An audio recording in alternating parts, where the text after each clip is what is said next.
Assalamualaikum warahmatullahi wabarakatuh. Kali ini kita akan belajar tentang keseimbangan benda tegar. Untuk tips dan triknya, ikuti video ini sampai selesai ya. Nah, keseimbangan benda tegar di sini, benda itu tidak bergerak translasi, juga tidak bergerak rotasi. Untuk tidak bergerak translasi itu artinya apa? Jadi sigma F-nya atau sigma F gaya untuk di bidang lurusnya nilainya sama dengan 0. Terdiri dari sigma Fx untuk sumbu X atau arah mendatar, nilai sigma Fx-nya sama dengan 0, dan untuk yang arahnya vertikal sigma Fy-nya sama dengan 0. Ini mengikuti aturan sumbu koordinat ya. Jadi nanti kalau ada gaya yang arahnya ke kanan berarti sama dengan sumbu X plus, nilainya positif, yang ke kiri negatif. Begitu juga untuk yang Fy, sigma Fy-nya nanti kalau untuk arah ke atas plus, kalau ke arah bawah berarti nanti nilainya kita beri nilai negatif. Syarat keseimbangan benda tegar yang kedua adalah benda tersebut tidak bergerak rotasi atau melingkar, yang artinya sigma torsinya sama dengan 0. Nah, saya ingatkan kembali untuk torsi sesuai dengan aturan putarannya. Ada yang menggunakan searah jarum jam itu bernilai plus, ada yang sebaliknya. Tapi di sini nanti saya akan menggunakan aturan arah yang searah jarum jam itu positif, yang berlawanan itu negatif. Soal tentang keseimbangan benda tegar yang bisa nantinya kita selesaikan dengan trik cara lebih cepat dari proses sebenarnya ya. Tapi soal ini hanya berlaku untuk soal yang menggunakan tangga. Jadi soal keseimbangan benda tegar beberapa yang lain itu kan ada yang jungkat-jungkit, ada yang mungkin keseimbangan 3 gaya gitu ya. Tapi ini tipsnya nanti hanya untuk soal yang berkaitan dengan tangga yang disandarkan pada dinding. Contoh yang pertama, sebuah tangga sepanjang 10 meter dengan berat 400 Newton disandarkan pada dinding licin dan lantainya kasar, seperti gambar di samping ini. Jika tangga bersandar pada dinding setinggi 6 meter dan tepat akan tergelincir, maka hitunglah koefisien gesek antara lantai dan tangga.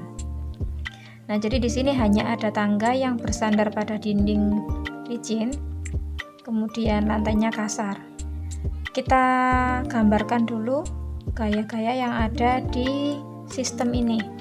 Yang pertama, tangga ini sendiri memiliki berat dan dia berada di tengah-tengah dari posisinya. Nah, saya anggap di sini. Saya kasih nama ini sebagai berat tangga WT. Dan tadinya ada keterangan ini dindingnya 6 meter. Kemudian panjang tangganya 10 meter. Selanjutnya ada WT-nya tadi nilainya 400 Newton.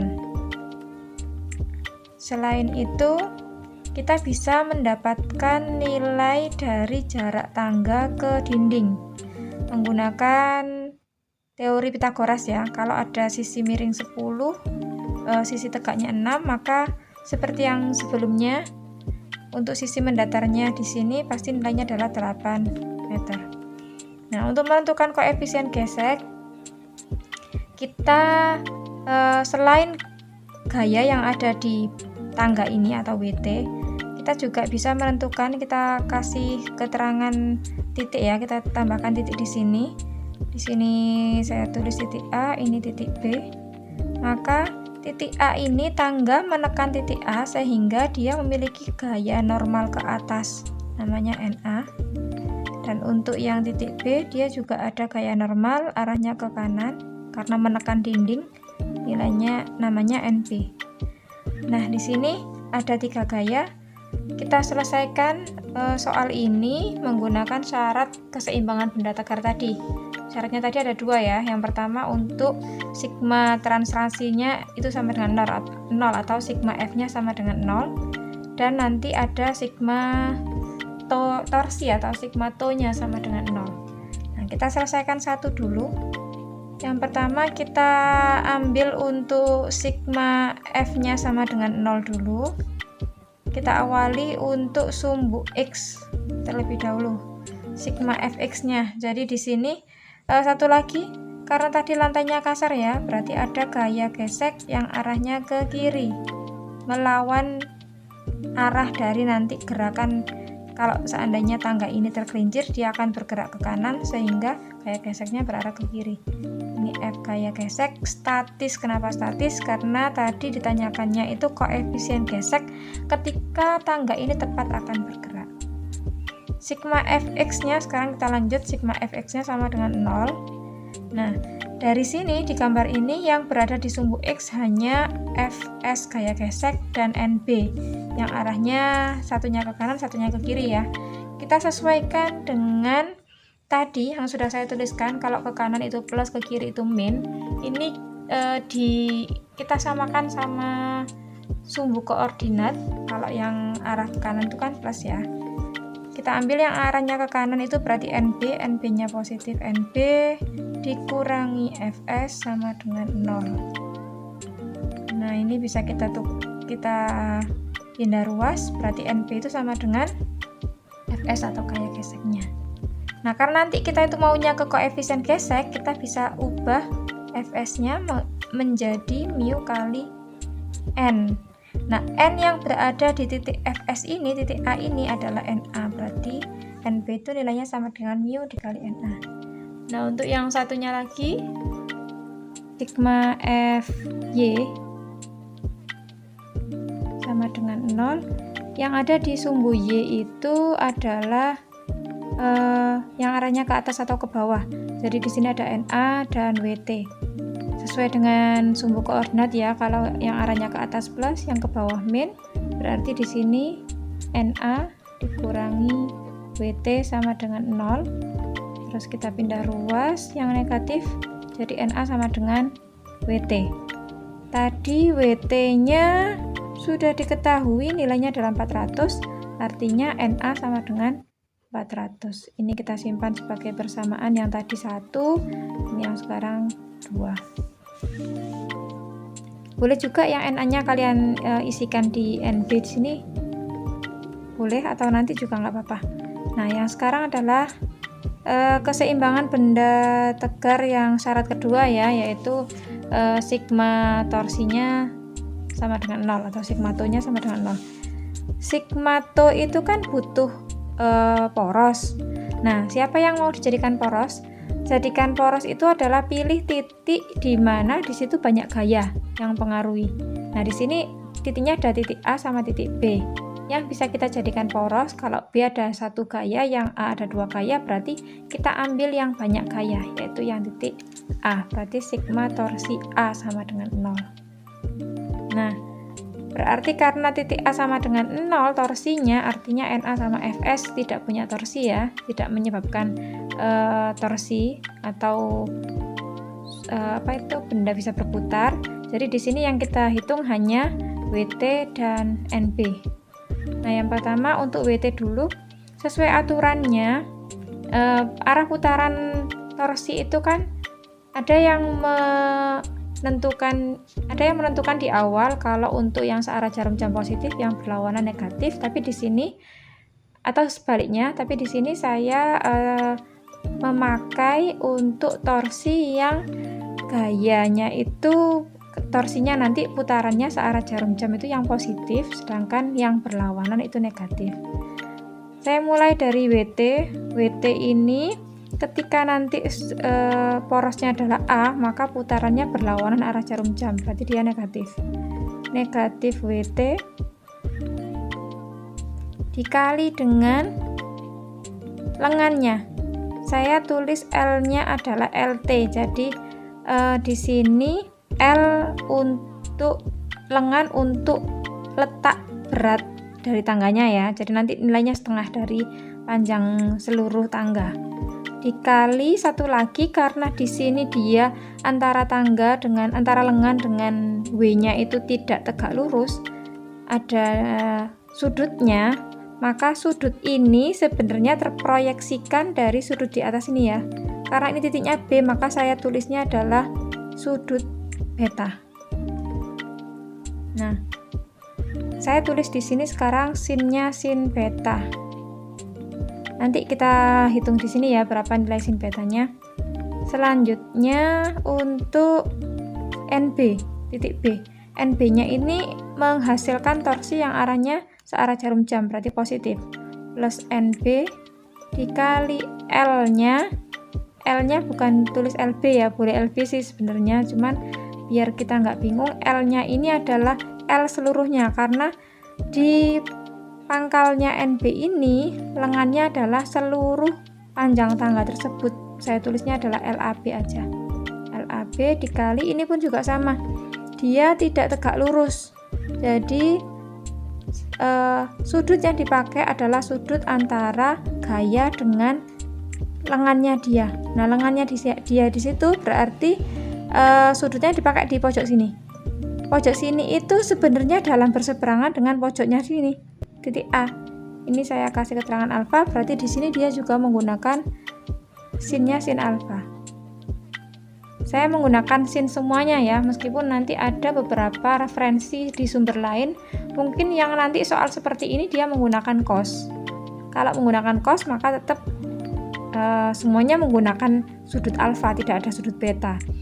Kenapa saya pakai sudut beta? Biar memudahkan bahwa penggunaan rumus torsi itu biasanya memang kalau tidak tegak lurus, nilainya adalah F dikali gaya dikali lengan dikali sin sudut antara F dan L-nya. Kita lanjutkan, ini sama dengan 0, sudah selesai ya, karena hanya ada 2 yang kita hitung. Oke, min WT-nya tadi 400, LT, lengan untuk WT ini adalah setengah dari tangganya, dari nilai panjang tangga, berarti 5 dikali sin beta. Nah, ingat ya, rumus sin itu adalah demi. Kalau untuk sin beta berarti depannya itu adalah 8, miringnya 10, berarti nilainya 8/10. Nanti kita juga butuh sin alfa ya. Kalau sin alfa, alfanya di sini depannya adalah 6, berarti 6/10. Kita lanjut ke sini, isikan ke sini, berarti sin betanya 8/10 plus NB. Nah, ini tadi kan kita sudah punya NB ya. NB itu mu dikali NA. Boleh diisikan langsung ke sini, mu dikali NA dikali LAB. LAB adalah panjang tangga seluruhnya, berarti 10. Dikali sin alfa. Sin alfa tadi adalah 6/10. Sama dengan 0. Oke, kita coret yang bisa dicoret. Kita coret 0 dengan 0-nya ini. Ini juga sama dicoret. Jadi di sini nilainya min 40 dikali 40 berarti 1600 plus mu-nya belum tahu, NA-nya tadi sudah dapat 400. 400 dikali 6 sama dengan 0. Nah, karena kita mau nyari mu, min 1600-nya kita pindah ruas. 4 dikali 6 min 2400 mu sama dengan 1600, berarti mu sama dengan 1600/2400. Kita coret, kita sederhanakan, sama-sama dibagi 4, berarti 4/6 atau sekitar 0,6666 ya, 0,67. Hasilnya 0,67. Nah, sekarang kita masuk ke tips atau triknya ya untuk menyelesaikan soal ini tadi. Kita hanya untuk menentukan koefisien gesek antara tangga dengan lantai, itu kita cukup menggunakan rumus 1/2 kali tan alfa. Nah, dengan alfa tetap posisinya di sebelah sini tadi ya, ada di titik A. Oke, kita isikan apakah nilainya dapat sama dengan 1/2. Tan itu rumusnya depan per samping ya. tan alfa itu depan per samping, depannya itu berarti 6, sampingnya itu 8, berarti nilainya adalah 6/8. Berarti di sini 6/8, 2 saya coret dengan 8, dapat 4. 1/6/4 itu artinya kalau dibalik menjadi 4/6. 4/6 artinya sama ya dengan yang tadi ya. Ini juga 4/6, berarti dapat hasilnya 0,67. Didapatkan hasil yang sama. Nah, rumus ini hanya berlaku untuk soal keseimbangan benda tegar menggunakan tangga tanpa ada orang atau benda yang lain yang ada dalam tangga tersebut. Jadi di sini hanya untuk menentukan koefisien gesek tangga tanpa ada orang atau benda di tangga tersebut. Itu ya. Ingat-ingat, jadi rumus ini hanya berlaku untuk itu. Tapi rumus ini cukup cepat. Jadi kita nggak perlu menggunakan proses yang sebegitu panjangnya tadi. Hanya dengan satu langkah saja maka kita bisa mendapatkan nilai koefisien gesek statis.